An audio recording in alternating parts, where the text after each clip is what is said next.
Bon, une position un peu inhabituelle pour prêcher, mais on fait mieux, puis le confort est plutôt optimal vu la situation. Euh, donc ce que je voudrais vous partager ce matin, c'est un épisode des évangiles qui est arrivé aux disciples, donc avec Jésus, et un épisode qui les a marqués, je pense, pour très longtemps. Sans doute, c'est pas le seul épisode qui a pu les marquer, mais j'imagine que cet épisode-là a dû leur revenir à bien des reprises plus tard. Et une des particularités de cet épisode, c'est que leurs yeux se sont ouverts davantage sur qui était Jésus. Alors on va lire le passage de cet épisode ensemble, et puis juste avant, on va tout simplement prier pour remettre ces instants. Alors, Seigneur, merci parce que tu nous donnes ta parole, Seigneur, et ta parole, et tu nous l'as donnée, Seigneur, pour nous instruire, Seigneur, pour nous édifier, Seigneur, pour fortifier notre foi, Seigneur. Merci pour les exemples que tu nous laisses, même au travers d'épisodes tels que celui que nous allons lire, Seigneur, pour fortifier, pour stimuler notre foi, Seigneur. Alors qu'il en soit ainsi, et Seigneur, viens à mon aide, Seigneur, pour partager, Seigneur, ce que tu as mis sur mon cœur. Amen. Alors on va sans tarder nous plonger dans Marc, donc le chapitre 4, et versets 35 à 41. En fait, c'est à partir du verset 35, je crois que j'ai fait une bêtise dans les références que j'ai envoyées. Donc c'est Marc 4, versets 33 à 41. Ce même jour, sur le soir, Jésus leur dit « Passons de l'autre bord. » Après avoir envoyé la foule, ils l'emmenèrent dans la barque où il se trouvait. Il y avait aussi d'autres barques avec lui. Il s'éleva un grand tourbillon, et les flots se jetaient dans la barque au point qu'elle se remplissait déjà. Et lui dormait à la poupe sur le coussin. Ils le réveillèrent et lui dirent « Maître, ne t'inquiètes-tu pas de ce que nous périssons ?» S'étant réveillé, il menaça le vent et dit à la mer « Silence, tais-toi !» Et le vent cessa, et il y eut un grand calme. Puis il leur dit « Pourquoi avez-vous ainsi peur ? Comment n'avez-vous point de foi ?» Ils furent saisis d'une grande frayeur, ils se dirent les uns aux autres « Quel est donc celui-ci à qui obéissent même le vent et la mer ?» Peut-être juste préciser quelques mots de contexte avant d'aller dans le vif du sujet. Donc cet épisode se déroule après une journée fort chargée pour Jésus, puisque donc ça nous est relaté dans Matthieu en détail. Donc le jour même, il y a un centurion le matin, lorsqu'il est entré à Capernaum, qui est venu le voir et qui lui a demandé d'intervenir dans la vie de son serviteur, qui était gravement malade et qui souffrait beaucoup. Jésus le guérit. Sur le coup de midi, Jésus va dans la maison de Pierre, et là il trouve la mère de Pierre qui souffre d'une grande fièvre. Il lui saisit la main, la guérit, et elle commence à le servir aussitôt. Le soir, on lui emmène alors des gens qui souffrent de mauvais esprits, des démoniaques, et des gens malades. Et il nous est dit dans Matthieu que par sa parole, il chassa les esprits et il guérit tous les malades. Et donc c'est après cela, le soir étant venu, alors qu'une grande foule est assemblée, donc il fait renvoyer la foule, c'est là où notre texte commence. Donc après avoir renvoyé la foule, une journée bien chargée, beaucoup d'événements qui se sont succédés, eh bien Jésus dit à ses disciples, on va maintenant traverser le lac. Embarquons et traversons ce lac. C'est donc à la demande de Jésus que ce périple fut initié. Alors cette traversée, elle représente à peu près 10 km sur le lac. Donc on est à Capernaum, j'essaie de le faire pour vous, puis donc le lac il est là. On est à Capernaum et puis il faut traverser, ça fait à peu près une dizaine de kilomètres pour atteindre l'endroit désiré. Et le soir était venu, la nuit allait tomber. Eh bien, les disciples, comme c'est Jésus qui le demande, eh bien, ils discutent pas, ils montent dans la barque et les voilà qui se mettent en route. Bon, il nous dit au passage qu'il y a d'autres barques qui étaient là, qui les accompagnaient. la suite du passage ne nous dit pas comment ils ont vécu les choses dans les autres barques, mais on peut deviner que ce sera à minima la même chose.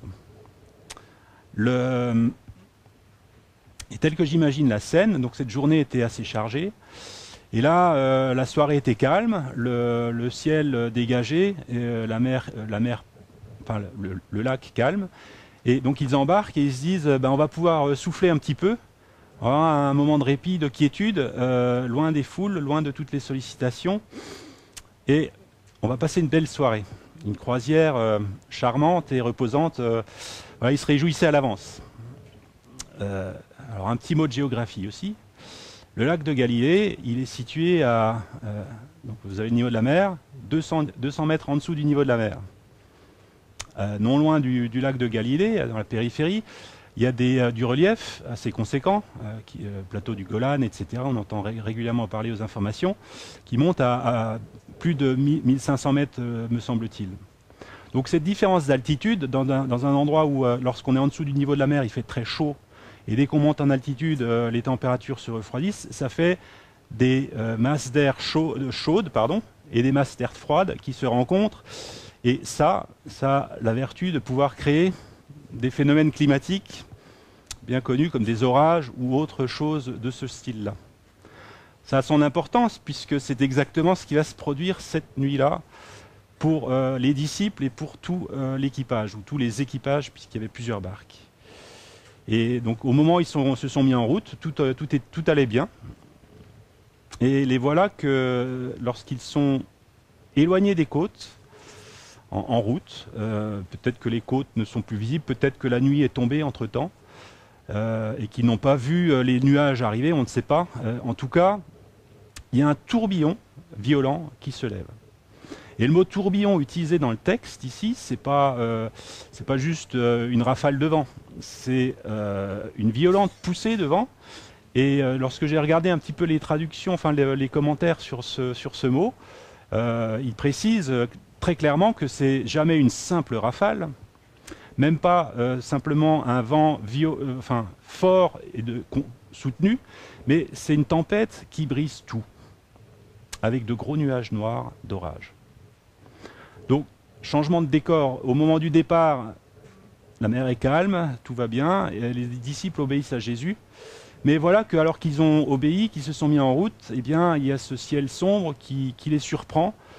J'imagine que ça va assez vite, ce genre de phénomène, et peut-être qu'ils ne l'ont pas vu venir aussi à cause de la nuit. Mais toujours est-il que les voilà, le vent qui monte, le vent qui devient de plus en plus fort, la mer qui commence à se soulever, et peut-être même des éclairs qui sillonnent le ciel, ou un torrent de pluie qui commence à tomber, ça on ne sait pas. Et tout d'un coup, bien loin, cette idée d'une traversée charmante et reposante, que certains s'imaginaient encore il y a quelque temps. Et alors, tel que j'imagine les choses, il se trouve que parmi les disciples, on a quand même des pêcheurs qui étaient des pêcheurs professionnels. Lorsqu'ils voient les éléments commencer à prendre un peu d'ampleur, eh bien, ces pêcheurs professionnels qui avaient passé des années sur le lac à le sillonner, etc., ils connaissaient le lac et ils se sont dit, on va prendre les moyens qu'il faut. S'il y avait une voile, ils ont probablement baissé la voile, ils ont pris toutes les mesures qu'ils connaissaient, qu'ils avaient l'habitude de prendre, en se disant que ça irait. Sauf que le vent continuait de forcir, les éléments continuaient de se déchaîner. Au point que l'eau commence à entrer dans la barque. Donc c'est ce que nous dit, les flots se jetaient dans la barque au point qu'elle remplissait déjà. Et ce vent qui suscite des hautes vagues, au départ, les disciples se disaient, on va écoper, je les imagine qui commencent à écoper. Mais alors qu'ils ont mis en place tous les moyens qu'ils savaient mettre en place, qu'ils avaient appris de par leur carrière à mettre en place, et que jusqu'à présent cette tempête ne les avait pas trop inquiétés, et bien là maintenant ils voyaient bien que leurs efforts pour essayer de contenir les choses s'avéraient plutôt vains, et que l'eau rentrait bien plus vite dans la barque, qu'ils n'arrivaient à la sortir, que les éléments restaient hors de contrôle pour eux, et alors qu'ils voyaient leurs efforts propres avoir tant de limites, eh bien, leurs espoirs commençaient à faiblir, pour ne pas dire à un moment donné s'évanouir et disparaître complètement. Et c'est à ce moment-là qu'ils vont vers Jésus, en voyant qu'ils n'ont aucune emprise sur ce qui leur arrive, et qui vont vers Jésus et lui disent « Mais maître, tu ne t'inquiètes pas, tu ne t'inquiètes donc pas de ce que nous périssons ?» Et le mot utilisé, vous voyez, c'est « nous périssons ». Donc c'est comme ça qu'ils décrivent leur situation rendue à cette extrémité-là lorsqu'ils vont vers Jésus. « Nous périssons ». C'est-à-dire que là, l'espoir, il est maigre. Ils disent même pas « nous risquons de périr », mais ils disent « nous périssons ». Et pourquoi je relate un peu tout cela, c'est parce qu'au final, il y a quelque chose qui est très étonnant là-dedans. C'est que si je nous renvoie au départ, pourquoi les disciples se trouvent dans cette situation-là? Eh bien, c'est parce qu'ils ont obéi à Jésus. Alors, si je pouvais croire que, en moyennant que j'obéisse à Jésus, tout irait bien et puis que la traversée sera toujours calme et reposante dans la vie, me voilà bien déçu face à cet épisode qui semble ne pas conforter ce genre d'idée. Et est-ce qu'il y a quelque chose qui m'aurait échappé si j'avais ce genre de pensée, voyez? Est-ce que Jésus ne savait pas à l'avance ce qui allait se produire? Et s'il le savait, alors pourquoi?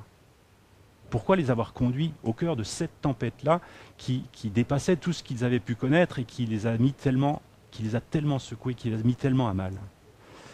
Alors je voudrais tout de suite dire que clairement la réponse à la première question, est-ce que Jésus ne savait pas d'avance ce qui allait arriver? Pour moi la réponse c'est oui, parce que Dieu sait toutes choses et la Bible nous explique que Jésus, bien sûr il est homme, il est 100% homme, mais il est aussi 100% Dieu. Et d'une certaine manière, vous voyez, cette connexion avec la divinité fait que cela ne lui avait pas échappé. Alors, pourquoi? Alors, pourquoi avoir mené ses disciples dans cette tempête? C'est ça la question que j'aimerais qu'on aborde ce matin au travers de ce texte. Alors, et de manière plus générale, est-il possible dans nos vies, alors que nous faisons la volonté de Dieu, que nous aussi nous ayons à faire face à des tempêtes? Et si nous pensons que, moyennant qu'on obéisse à Jésus, tout ira toujours bien et ce sera cette mer calme, cette traversée, eh bien, voilà, il y a peut-être quelque chose qui mérite qu'on y réfléchisse. Alors, pour répondre à cette question, je voudrais faire un petit flashback dans l'Ancien Testament. Simplement pour dire qu'il y a quand même de la suite dans les idées chez Dieu. Et c'est heureux puisqu'il n'y a pas nombre d'une variation chez lui. Dans l'Ancien Testament, ce qu'on trouve, c'est des personnes qui, quand bien même elles étaient au cœur de la volonté de Dieu, ont eu à essuyer des tempêtes, mais ce n'étaient pas des tempêtes météorologiques, mais en tout cas des difficultés qui allaient au-delà de leurs forces sur leur parcours. Pour cela, je ne vais pas faire la liste exhaustive, elle serait trop longue, mais vous retrouvez ce schéma de manière très répétée dans l'Ancien Testament. Je vais prendre quelques exemples bien connus. Je pense à Joseph. Joseph, dans sa jeunesse, il a fait ce rêve. Ce rêve qui l'a fortement marqué, au point qu'il en a parlé. Ce rêve où il voyait qu'il serait dans une position où ses frères et ses parents se prosterneraient devant lui, c'est-à-dire une position d'autorité. Il aurait pu s'imaginer, peut-être qu'il a essayé de s'imaginer comment ça pourrait s'accomplir, mais loin de lui de penser de la manière de laquelle ça allait s'accomplir. C'est-à-dire que là où lui, il se voyait dans son rêve dans une position élevée, c'est tout l'inverse qui s'est passé pendant tout un temps. Ses frères l'ont trahi, ou l'ont livré par jalousie pour devenir esclave à une caravane qui passait. Cette caravane l'a emmené en Égypte où il a servi comme esclave. Donc, en tant que fils, il devient esclave. quand il était esclave, alors qu'il travaillait pour un homme influent de l'armée du pharaon, eh bien, les choses commençaient à réussir, et donc peut-être qu'il pouvait se dire, tiens, il y a peut-être quand même quelque chose de vrai dans ce rêve. Eh bien, pouf, c'est l'épouse de cet homme qui l'accuse faussement d'avoir voulu abuser d'elle, et le voilà qui se trouve jeté en prison parce que effectivement, il est discrédité et il souffre là cette injustice supplémentaire.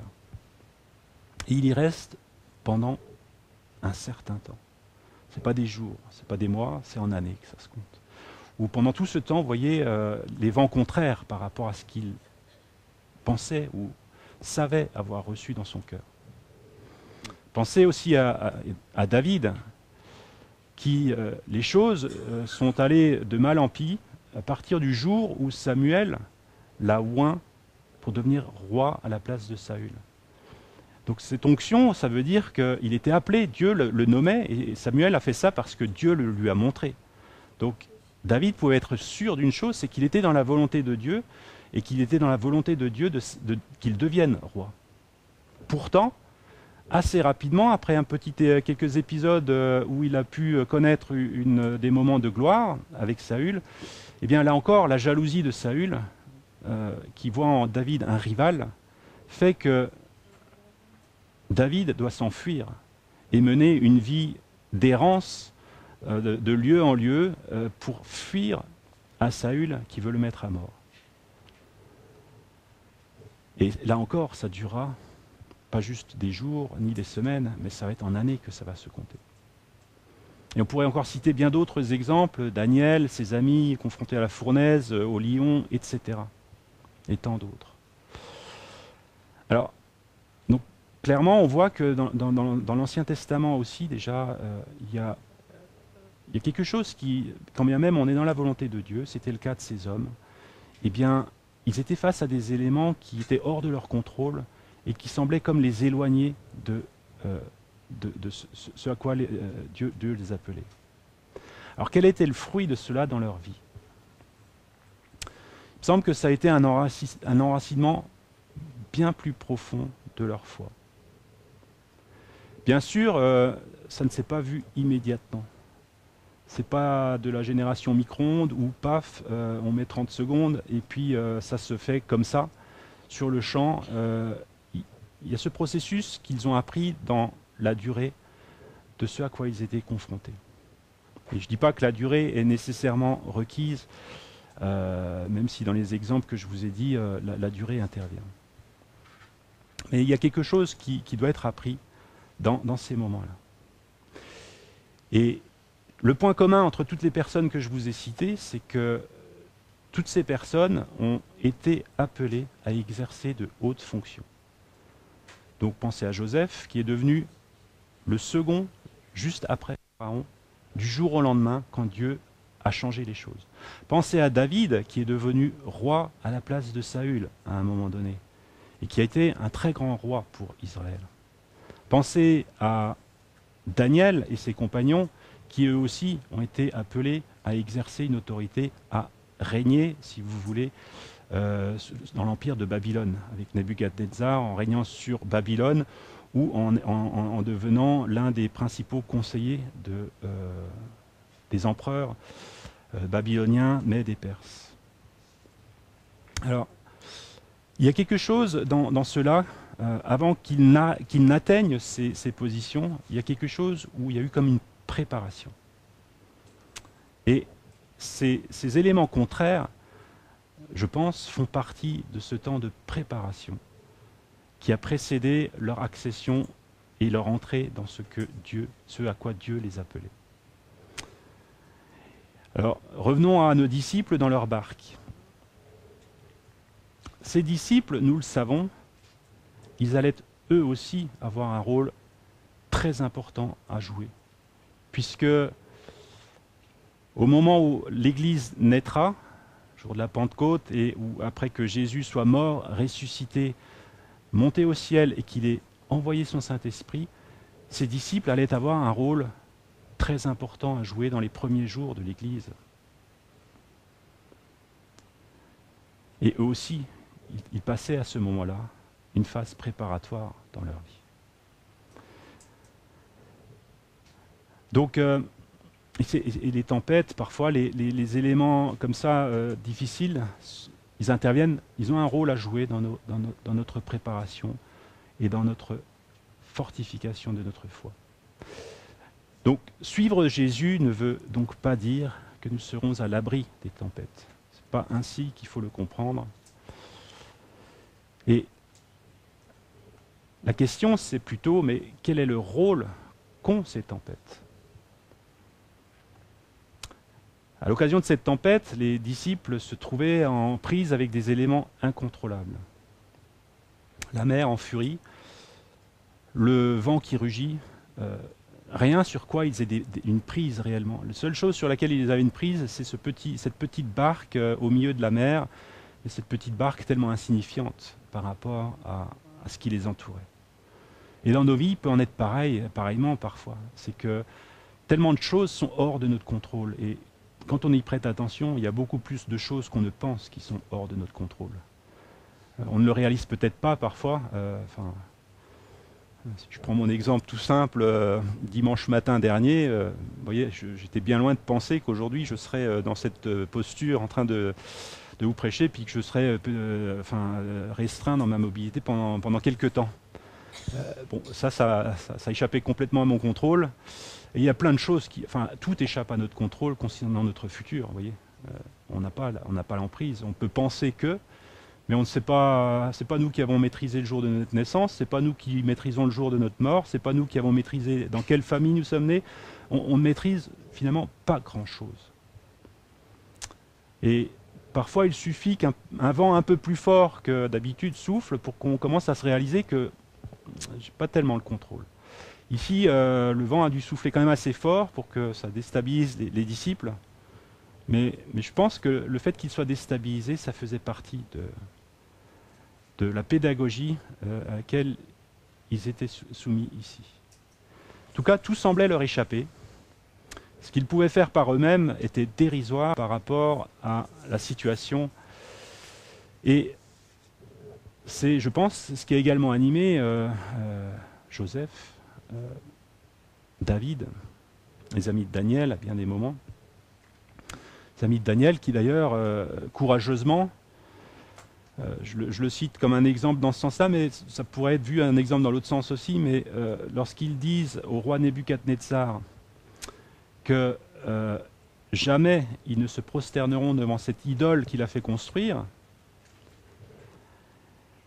ils lui disent dans Daniel 3, 17, 18, « Notre Dieu, celui que nous servons, peut nous délivrer de la fournaise ardente, et il nous délivrera de ton pouvoir. » Ce qu'ils disent ne s'arrête pas là. Ils continuent et ils disent, « Et même s'ils ne le faisaient pas, sache, roi, que nous ne servirons pas tes dieux, et que nous n'adorerons pas la statue que tu as dressée. » Donc le même si ils ne le faisaient pas, ça veut dire qu'ils ne savaient pas ce qui allait se passer. C'était hors de leur contrôle. Par contre, ce qui est extrêmement fort dans leur attitude, c'est que quand bien même ils avaient cette incertitude et ces choses qui étaient totalement hors de leur contrôle, leur position était ferme. Voyez. Ce n'était pas exactement le cas des disciples dans la barque qui étaient apeurés et ils avaient la même insécurité, mais dans cette insécurité, c'est la peur qui a dominé chez les disciples. Voyez. Alors pourquoi ces tempêtes ? Dieu est souverain, c'est-à-dire que contrairement à nous qui contrôlons si peu de choses, eh bien Dieu, il a tout en son contrôle. C'est ça que ça veut dire, de dire que Dieu est souverain. Il a tout en son contrôle et de le réaliser, c'est tellement sécurisant. Mais bien souvent, les disciples se trouvaient, vous voyez, dans une situation, lorsqu'ils étaient avec Jésus, ils voyaient Jésus faire.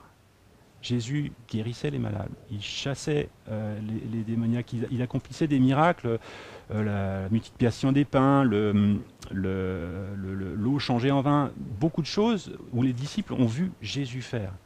Alors ne sous-estimons pas cela, parce que c'est essentiel aussi dans la construction de la foi. Mais là, c'est Jésus qui faisait. Et les disciples étaient, entre guillemets, observateurs ou spectateurs. À titre personnel, ils n'étaient pas pleinement impliqués dans ce qui se produisait. Et Jésus, aussi important que cela fut pour susciter leur foi, ne voulait pas que leur foi en reste là. Il voulait que leur foi aille plus loin, plus profondément. Et pour poser les fondations de l'Église triomphante des premiers siècles, celle dans les premiers jours de laquelle les disciples auraient un rôle important à jouer, eh bien, Jésus savait qu'il ne pouvait pas simplement se contenter de ce niveau de foi-là de ses disciples. Alors cette tempête, c'est comme une séance de travaux pratiques. Parce que, vous voyez, ils ont vu beaucoup de choses. Jésus traversait des situations, Jésus faire des prodiges, des miracles. Et du coup, ils ne mesuraient peut-être pas très bien quelle serait leur réaction confrontée à une situation déstabilisante. Là, Jésus dort. Bon, ils ont eu la courtoisie de ne pas le réveiller tout de suite, parce que j'imagine que Jésus était très, très fatigué. Et c'est la raison pour laquelle probablement il a pu dormir de cette manière au cœur de cette tempête qui a secoué ce bateau comme une coquille de noix. Mais ça traduit aussi la paix de Jésus, malgré tout. Cette paix que les disciples devaient encore découvrir. Mais, vous voyez, là Jésus dort, donc d'une certaine manière, c'est comme si, pour eux, ils le vivaient comme une absence de Jésus. C'est d'ailleurs comme ça qu'ils vont s'adresser à lui, mais ça ne te fait rien que nous périssions, c'est-à-dire, enfin, toi tu fais rien, tu restes là, tu fais rien. C'est comme ça qu'ils ont vécu cela. C'est peut-être pas la manière juste de le vivre, mais c'est comme ça qu'ils l'ont vécu. Et ça a été comme un révélateur pour eux de voir où ils en étaient. Là, les voilà confrontés à quelque chose qui est hors de leur contrôle. Comment allaient-ils réagir? Et Jésus ne se contente pas simplement d'une adhésion. C'est-à-dire que là, il savait des choses, il savait que Jésus était capable de guérir, il savait que Jésus était capable de faire des miracles, il savait que Jésus pouvait faire des choses incroyables. Mais là, quand Jésus dort à côté d'eux, donc il est bien présent, mais d'une certaine manière, il semble comme s'être mis un tout petit peu en retrait. Ça ne veut pas dire qu'il n'est pas présent, ça ne veut pas dire qu'il ignore ce qui se passe, mais il s'est mis délibérément en retrait, je vais dire, pour voir de quelle manière ils allaient réagir. Et c'est là où, si vous voulez, c'est dans ces moments-là, on peut savoir les meilleures choses du monde. C'est nos réactions qui vont nous dire si on les sait vraiment ou si on les sait que avec notre intelligence. Et c'est à ce titre-là que c'est un tarot pratique, un travail pratique, pardon. Et Jésus, ce qu'il veut, c'est pas simplement l'adhésion à une belle théorie, aussi belle soit-elle, parce qu'une belle théorie, confrontée à la pratique, parfois, si elle n'est pas pleinement ancrée, ou suffisamment profondément ancrée, eh bien la pratique qui contredirait en apparence la théorie, ça suffit à nous faire penser que la théorie serait fausse. La théorie seule, ça ne suffit pas. Et là, les disciples, ils avaient besoin de vivre quelque chose qui les mènerait plus loin dans leur foi, dans la connaissance qu'ils avaient de Jésus. Et c'est ça, je pense, l'un des buts de cette tempête. Et c'est ça aussi, je pense, lorsque le but de certaines des tempêtes dans nos vies, lorsque nous pourrons nous poser la question, mais pourtant je suis en train de faire ce que tu me demandes, Dieu, mais pourquoi? Pourquoi cette tempête? Eh bien, rappelons-nous les disciples au milieu de cette mer, dans cette barque. Et je voudrais revenir à présent vers David. David, donc, comme vous l'avez compris, il a vécu, vous pourrez lire ça dans 1 et 2 Samuel, il y a des épisodes à gogo de la vie de David, comment il a vécu épreuve sur épreuve, difficulté sur difficulté, injustice sur injustice, donc une tempête épouvantable. Mais lorsqu'il est sorti de cette tempête, après que, donc je vais vous lire un épisode du psaume 18. Donc dans le psaume 18, le début du psaume 18, il nous est dit que les contextes dans lesquels David a composé ce psaume. Il nous est dit au premier verset, au chef de chœur du serviteur de l'Éternel, de David, qui adressa à l'Éternel les paroles de ce cantique, quand l'Éternel l'eut délivré de la main de tous ses ennemis et de la main de Saül. C'est-à-dire, après que ce temps d'épreuve soit fini, et au moment probablement où il allait devenir roi, ou il était déjà devenu roi, je ne sais pas. Donc psaume 18, versets 32 à 36, alors je vérifie parce que selon les versions, ça peut être 33 à 37.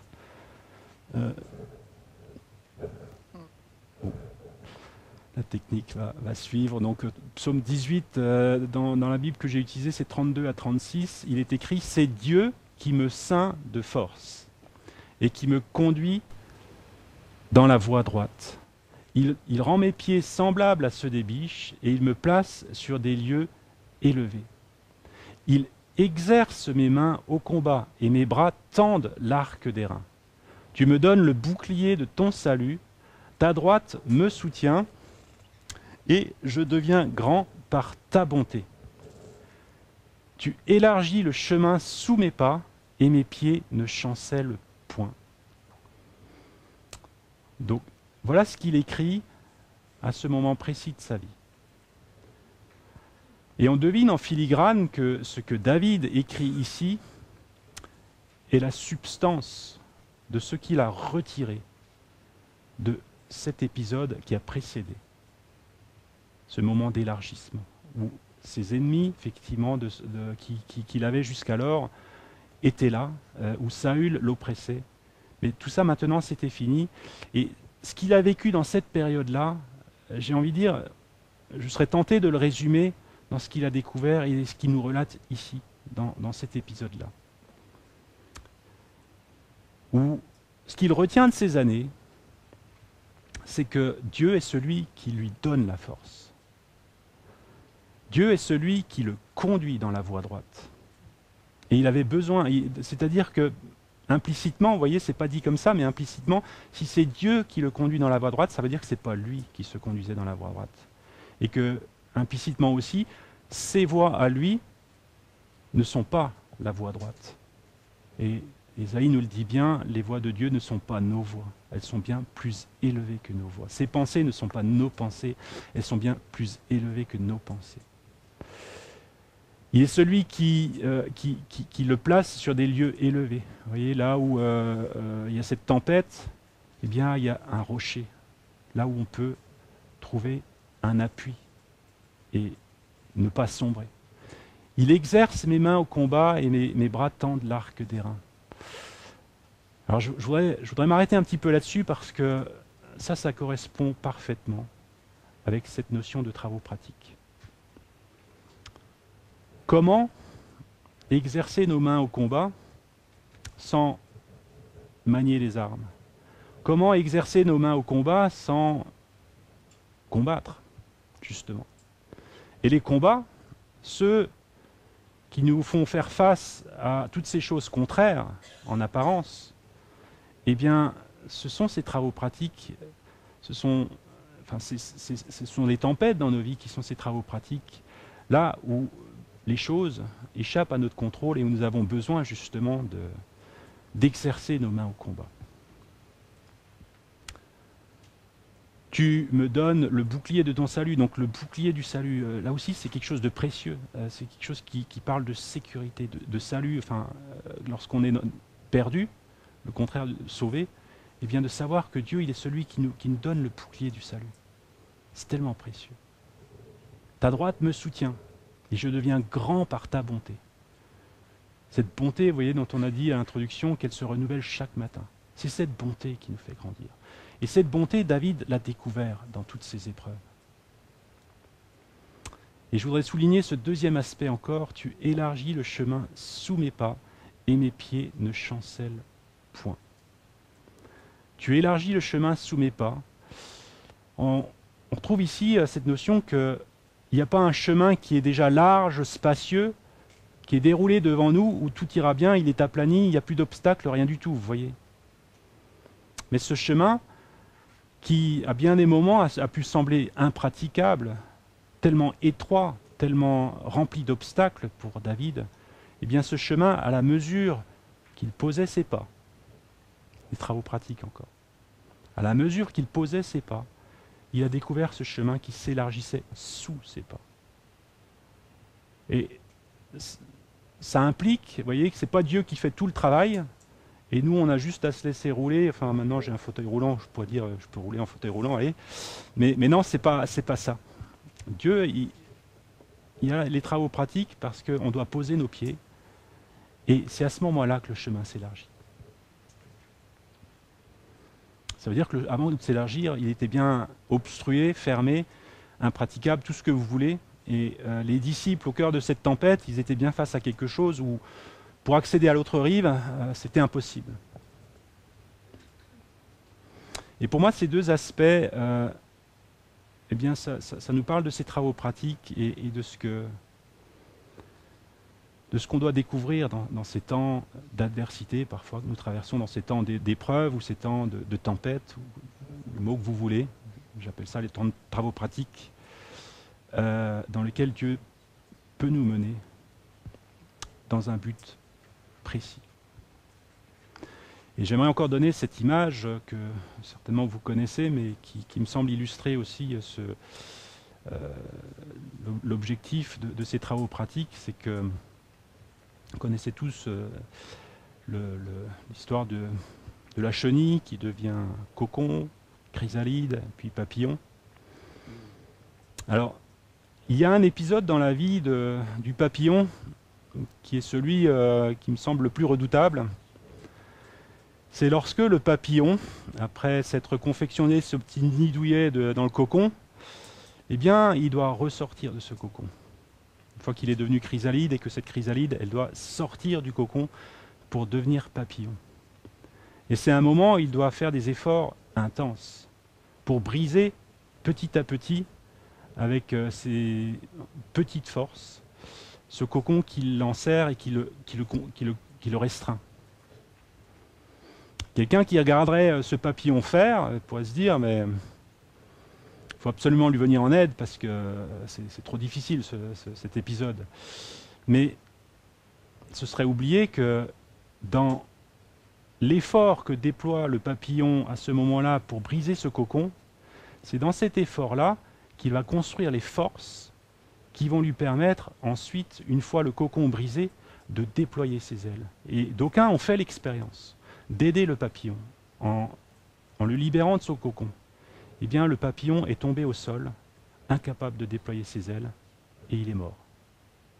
Alors que ce papillon qui a fait cet effort, qui a traversé ce moment difficile, c'est vrai, eh bien, il avait ensuite les forces nécessaires pour déployer ses ailes et prendre son envol dans le ciel si grand et si vaste. Et il me semble que Jésus, eh bien, c'est ce qu'il fait dans le processus de formation avec ses disciples. C'est ce qu'il a fait dans l'Ancien Testament avec de nombreux. Et il me semble que nous ne sommes pas immunes au processus de formation du royaume où Dieu veut nous apprendre à le connaître mieux. D'ailleurs, c'est bien ce qui s'est passé, puisque vous voyez à la fin de cette histoire, les disciples, ils ont découvert quelque chose de nouveau de Jésus. Une grandeur bien plus grande que ce qui le restreignait jusqu'à présent, puisqu'ils ont dit, mais qui est celui-ci à qui même le vent et la mer obéissent? C'est-à-dire que pour l'instant, dans leur compréhension de Jésus, ça ne leur était pas encore... vous voyez, ils n'avaient pas encore découvert à quel point Jésus était le maître. Ils l'appelaient maître, mais il est le maître de l'univers. Et dans ces temps-là, eh bien, nous avons toujours quelque chose à découvrir qui nous fait découvrir combien Jésus est plus grand que ce que nous pourrions en connaître avant ces épisodes-là. Et je voudrais peut-être en guise de longue conclusion encore vous laisser deux pensées. La première, c'est effectivement on voit que Jésus intervient lorsqu'ils vont vers lui et qu'il lui dit eh bien ça ne te soucie donc pas que nous périssions. Il intervient et il se lève, il commande à la tempête de cesser et un grand calme se fit.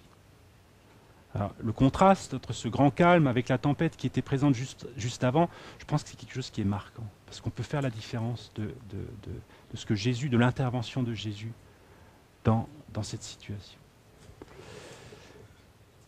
Je vous ai déjà dit que les disciples ont découvert une dimension plus grande que Jésus était encore plus grand que tout ce qu'ils pouvaient penser jusqu'à présent. Et est-ce qu'à un moment donné, on peut découvrir toute la grandeur de Jésus? Je pense que non. Au ciel, lorsque nous serons au ciel, oui. Mais ici-bas, je pense que nous aurons toujours plus à découvrir de la grandeur de Jésus. Alors, et cette découverte de la grandeur de Jésus supplémentaire à ce qu'il pensait, je pense que ça fait partie de cet élargissement, de ce sentier. Vous voyez, là où David dit, bien, tu élargis ce sentier sous mes pas. Et ce sentier, vous voyez, il y a quelque chose qui s'élargit à cet instant dans le cœur des disciples. Et ce que je voudrais dire malgré tout, pour quand même insister là-dessus, c'est que, quand bien même ces épisodes peuvent sembler parfois lourds, je pense que si on avait l'opportunité de demander à Joseph, si on avait l'opportunité de demander à David, si on avait l'opportunité de demander à n'importe qui a traversé ces épisodes, et qui les a vécus à la manière de laquelle Dieu voulait qu'ils les vivent, je pense qu'aucun ne regrette d'avoir traversé ces épisodes. Bien sûr, pendant qu'on y est, aurait-on demandé aux disciples, est-ce que vous savez que vous êtes en train de faire un travail pratique et que ça va vous aider? Je pense qu'ils n'auraient pas exactement vu sous cet angle-là. Mais ce qui compte, c'est le fruit paisible de justice qui découle après. Oui, on peut pleurer le soir, mais se réjouir le lendemain matin. Et il faut garder ça en perspective. Et je crois que ce que Jésus construit, il ne le construit pas dans l'instantané, lui il le construit avec une perspective, vous voyez, cette perspective de l'éternité, pour produire en nous ce fruit paisible de la justice. Et ce que je voudrais souligner aussi ici, c'est que dans le texte que nous avons lu, la réponse que Jésus leur fait, il leur dit, mais pourquoi avez-vous ainsi peur? Comment n'avez-vous point de foi? Ce que Jésus souligne, c'est leur peur. Et dans Luc 8, verset 25, Jésus, la même question est formulée différemment, bien différemment, mais avec une signification similaire. Luc nous relate cette question de la manière suivante. Où est votre foi? Et c'est le titre de mon message. Où est votre foi?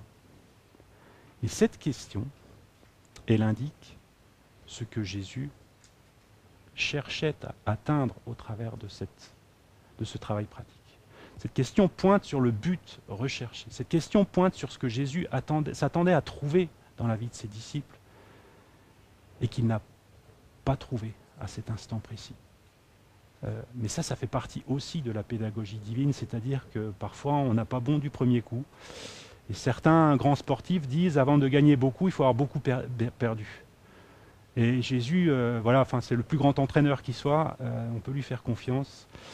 Et il n'aura pas dit ça dans le sens de les blâmer pour les enfoncer, mais cette question, je pense que c'est une question lancinante qui a poursuivi ses disciples encore et encore et encore lorsqu'ils ont traversé des épreuves ultérieurement. Où est notre foi? Où est ma foi? Et le critère, un petit peu pour voir où on en est dans la foi, c'est de voir est-ce que c'est la peur qui domine. Si la peur domine, je ne suis pas dans la foi. Et voilà, c'est comme ça que Jésus pointe ses disciples dans la direction de dire, mais vous n'êtes pas dans la foi. Pourquoi avez-vous ainsi peur? Alors, ce qu'on voit, c'est que les disciples qui ont raté cette fois-ci, dans le sens où ils se sont laissés dominer par la peur, alors qu'ils avaient moyen d'avoir une ancre beaucoup plus solide que cette tempête, une ancre qui va au-delà des éléments, eh bien, à laquelle s'accrocher pour pouvoir vivre cette paix qui surpasse toute intelligence. C'est ça qu'ils auraient pu vivre à ces moments-là, mais ils n'étaient pas encore mûrs. Et ce travail pratique, c'était pour leur faire prendre conscience qu'ils n'en étaient pas là, dans le but de les mener là. Et la bonne nouvelle, c'est que ça a produit son fruit. Parce que, au travers de tout leur périple, on retrouve ces mêmes disciples face à une autre tempête très impétueuse, et où, vous voyez, ils sont face à tout un tas de menaces. On est après la Pentecôte, ils sont face à tout un tas de menaces où leur vie même est en danger. Parce que on voulait qu'ils se taisent et qu'ils n'annoncent pas l'Évangile. Alors ils avaient le choix de se laisser dominer par la peur, comme ça a été le cas dans la barque, ou ils avaient le choix de triompher de leur peur en se tournant vers Jésus. Et non pas en se tournant vers Jésus en lui disant « mais ça ne te fait rien qu'on nous menace ?» Parce que ça, vous voyez, ce n'est pas exactement la foi. C'est de douter même de Jésus, de douter de sa bonté, de douter de sa souveraineté.